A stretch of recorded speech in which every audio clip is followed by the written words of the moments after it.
Okay, so we're going to make the pea puree now. Winging this a little bit. Got a few tips. So, frozen peas.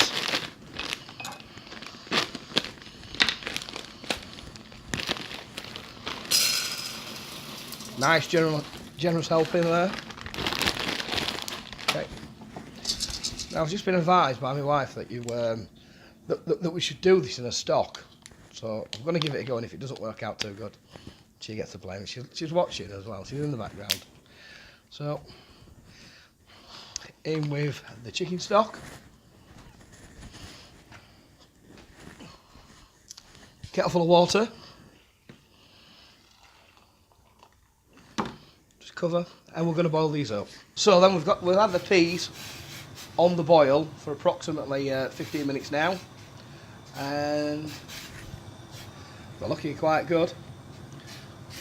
We've boiled them in a chicken stock. Oh, and you can smell them from here as well. So I'm going to drain them off in a second or two. But I'm going to leave just a little bit of water in the bottom, because obviously we're going to use these as a pea puree. We're going to make a sauce out of it. So we don't want them as dry as you'd perhaps have if you were just going to put a knob of butter and stand them on the low. So we just took the peas off the boil, and we're going to drain them, but I'm not going to totally drain them out. It actually feels like a waste, knowing that I've put chicken stock in there and I'm draining it off. I feel three parts absolutely violated, really. But and that's it. So there we are. That's peas. As you can see, just left a little bit of the water in the bottom. And let's do it. Let's go to the blender and let's make the pea puree. So back with us now. So we're now ready to do the blending. We've got the peas that we've just done over there on the hob. So as you can see, we left a little bit of the water in the bottom as well. So there's peas in there. We're going to have you can use creme fraiche if you like, but I'm going to use the full fat cream because hell with the diet this week. Hell with it. So this is extra thick double cream. Let's go twice with that. Superb. Oops, silly me. In with the honey.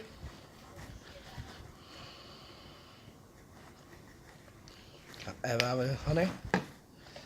And the mint sauce. Now I've run out of equipment here, because I need a spoon. So I'm going to ask my trusty accomplice to pass me the spoon for the mint to go in. Just going to... Black pepper, everybody's friend. Everybody's friend. Thank you very much, sir. And again, as I said last night when I was doing the lamb chops, mint sauce is extremely potent. It's very strong, so you don't need a right lot of it. Just in with half a teaspoon, and I think we're good.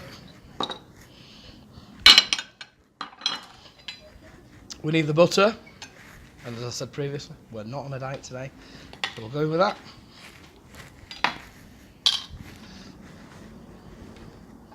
And on with the lid.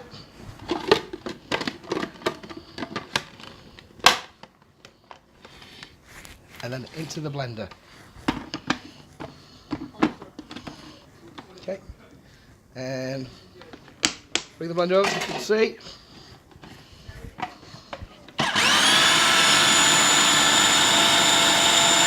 Now, what we're trying to achieve here is a sauce-like texture. I'd like to think that we will achieve that in about maybe 50, 60 seconds time. Whizzed it up lovely. Let's have a look. Oh, that smells gorgeous. Absolutely delicious.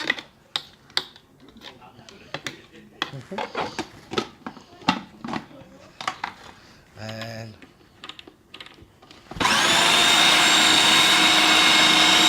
we'll leave this to do for a minute. And as this is a barbecue channel, let's have a drink.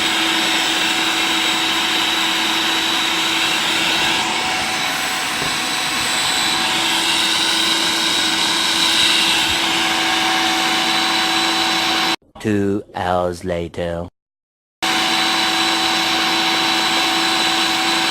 1 eternity later. And we'll do take and just a test. Oh, magnificent.